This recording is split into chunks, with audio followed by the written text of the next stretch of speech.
ජෙසුපේටයි සමාදානෙන් පිරුණු ආශිර්වාදමත් දවසක් වේවා මගේ සහෝදර සහෝදරියෝ හැමෝටම. ඉතින් අද දවසෙත් දෙවියන් වහන්සේ ආත්මයන් තුලින් ඔබටත් මටත් අනර්ග කාරණාව කතා කරන්නට යනවා. අපි අද දවසේ කතා කරන්නට යන්නේ අපේ ජීවිතේ අපිට තිබෙන බය සහ ඒ බය ඇති කරන අපේ මනස තුල තිබෙන සිතුවිලි, එහෙමත් නැත්නම් අපිට නොපෙනෙන බලකොටු ගැන අද දවසේ අපි බලන්නට යනවා. මේ වෙද්දි මේ කාලේ බොහෝ මනුෂ්‍යයන් ජීවත් වෙන්නේ බයෙන්. මොකද කියනවා නම් ඔවුන්ගේ ආර්ථිකය නිසා ඔවුන් ඒක ගැන බයෙන් ජීවත් වෙනවා. තමන්ගේ දරුවන්ගේ අනාගතය ගැන බයෙන් ජීවත් වෙනවා. ඔවුන්ගේ විවාහයන් ගැන ඔවුන් බයෙන් සිටිනවා. සමහරුන්ගේ ණයබරකම ගැන ඔවුන් බයෙන් සිටිනවා. සමහරුන් තමන්ගේ ආත්මික ජීවිතයත් මානසික ජීවිතයත් ගැන පොරබැදීමක බයෙන් ජීවත් වෙනවා. සමහරෙක් තමන් ස්වර්ග රාජ්‍යයට යයිදෝ නැත්තෝ දෙසිතකින් ජීවත් වෙනවා. මම කතා කරේ සමහරක් ලොකු දේවල්. හැබැයි සමහරක් පුංචි දේවලුත් තිබෙනවා. පොඩි බයවල්. ඒ බය සහිත සිතුවිලි, ඒ දේවල් නිසා අපිට ජීවිතේ ඉස්සරහට යන්න බැරුව තිබෙනවා. ජීවිතේ එක්තරා සරල ගලා යාමක් නැතුව හිරවෙවි හැපි කැඩි ගමන් කිරීමක්. සමහරෙක් හිරවෙවි හැපි නැතුව සමහරුන් නැවතිලා එකම තැනක හිර වෙලා ඉන්නවා. අපි මේ දේවල් වෙන්න හේතුව මොකක්ද කියලා අපි කල්පනා කරලා බැලුවොත් අපේ ජීවිතය තුළ තිබෙනා වූ බය දෙවියන් වහන්සේ අපිට කිව්වේ මොකක්ද? මම නුඹලාට දීලා තියෙන්නේ බය දුකමේ ආත්මයක් නෙවෙයි, ප්‍රේමෙත් හික්මවීමේ ආත්මයක් කියලා. සමහරෙක් ඔබට රෝගයක් තියෙනවා නම් ඔබ හිතමින් ඉන්නවා ඇති ඔබ මේක මගේ පවුලයටත් තිබ්බ. සමහරෙක් මේ රෝගය නිසා මැරුණා, මමත් මැරෙයි, මටත් එහෙම වෙයි. එහෙමත් නැත්නම් වෛද්‍යවරු කිව්වා ජීවත් කරන්න බෑ, එහෙම නැත්නම් කකුල් කපන්න ඕනේ, එහෙම නැත්නම් ඒ වගේ ඍණාත්මක අදහස් වෛද්‍යවරු දීලා ඇති. නමුත් ඔබ ඒක ගැන බයෙන් ඉන්නවා ඇති. උන්වහන්සේගේ වචනයේම තැනක කියනවා බය වෙන දේ අපිට පැමිණෙනවා කියලා. එසේනම් අද දවසේ මම ඔබෙන් අසන්නේ ඔබ බය වෙන්නද කැමති? එහෙම නැත්නම් දෙවියන් වහන්සේ තුල විශ්වාසවන්තව හිට ගන්නද ඔබ කැමති? බය වෙන දේ ඔබට පැමිණෙනවා නම්, ඔබ බය වෙන දේ ඔබට පැමිණෙනවා කියලා දන්නවා නම් ඔබ ඇයි බය වෙන්නේ? උන්වහන්සේගේ වචනේ කියනවා වගේ යක්ෂයා ගොරවන සිංහෙක් මෙන් එහෙට මෙහෙට ඇවිද බල ඉන්නේ. අපි කොයි වෙලේද සිත දුර්වල කරගන්නේ? අපි කොයි වෙලේද අතහිරෙමත් වෙන්නේ? ඊට පස්සේ ඌ ඇවිත් මොකද කරන්නේ? තවත් අපි තුල බය ඇති කරනවා. තවත් අපි තුල මානසික වෙහෙසට අපිව පත් කරනවා. මේ සියල්ල මැවුම්කාර දෙවියන් වහන්සේ ඔබ සමග ඉන්න බව ඔබ විශ්වාස කරනවා නම්, ඔබ අදහනවා නම් ඔබ බය වෙන්නට යන්නේ නැහැ.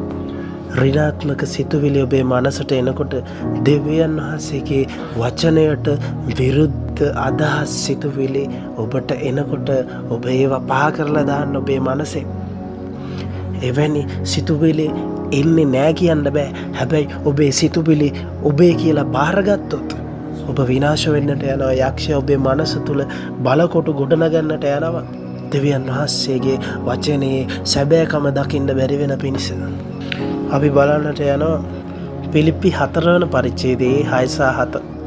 කිසිවක් ගැන කනගාටු නොසිතා සියල්ලේදී ස්තුති දීම සහ යාඥාවෙන්ද කන්නලව්වෙන්ද නුඹලාගේ ඉල්ලීම් දෙවියන් වහන්සේට දන්වන්න.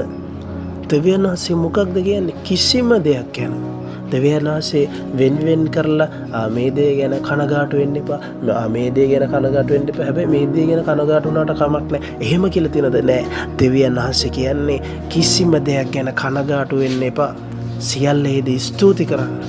ඔබට යහපත් දෙයක් වුණත්, ඔබට අයහපත් කියලා හිතන දෙයක් වුණත් ඔබ ස්තුති කරන උන්වහන්සේට. සියල්ල යාඥා කරන්න කියලා කියනම යාඥාවෙන් කනලව්වෙන් එල්ලීම් දෙවියන් වහන්සේට දාන්න. ඊට පස්සේ කියන්නේ එවිට කිසි නුවණකින් දැනගත්තී නොහැකි වූ දෙවියන් වහන්සේගේ සමාදානය ක්‍රිස්තුස් යේසුස් වහන්සේ තුල නුඹලාගේ සිත සිතුවිලිද ආරක්ෂා කරනවා ඇත. ඒ නිසා ඔබ අද දවසේ අධෛර්යයට පත් වෙන්නට එපා. දෙවියන් වහන්සේ ඔබ සමග ඉන්නවා. හැබැයි ඔබ නිතර යාඥා කරන්න.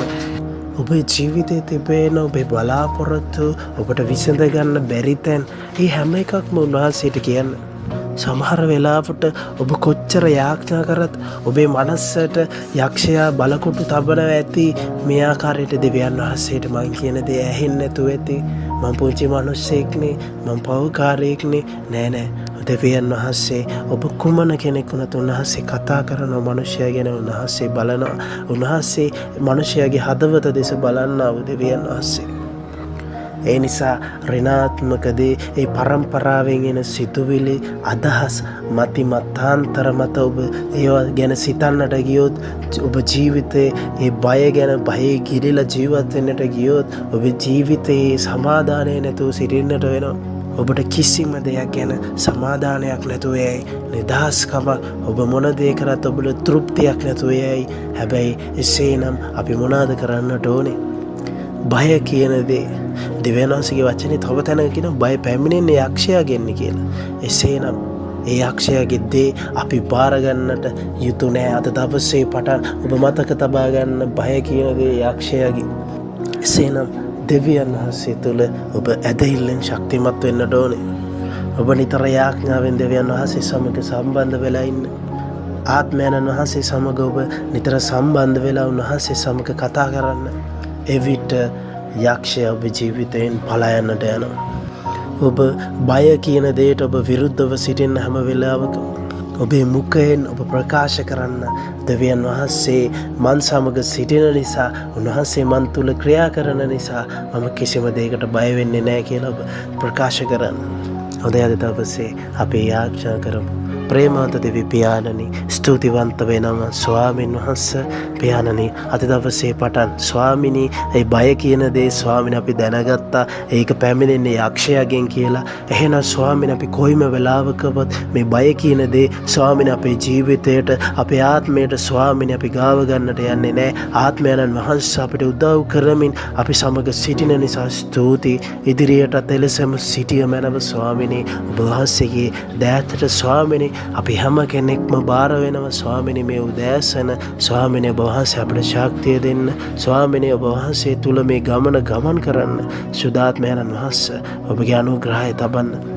ස්වාමිනේ අපේ බලාපොරොත්තු වන ස්වාමිනේ ස්වර්ග රාජ්‍යයි සදාකාල ජීවනයයි. ස්වාමිනේ ඒ ඇරෙන්න පොළවේ දේවල් ගැන කනගාටු වෙන්න, ඒ දේවල් ගැන බය වෙන්න නෙවෙයි ස්වාමිනේ. ඔබ වහන්සේ දෙස බලන්න ස්වාමිනේ. අපිට උදව් කරන්න ස්වාමිනේ. එවිටන් සියල්ල ඔබ වහන්සේ ස්වාමිනේ සාර්ථක කරන බව, යහපතට හරවන බව ස්වාමිනේ අපි විශ්වාස කරනවා.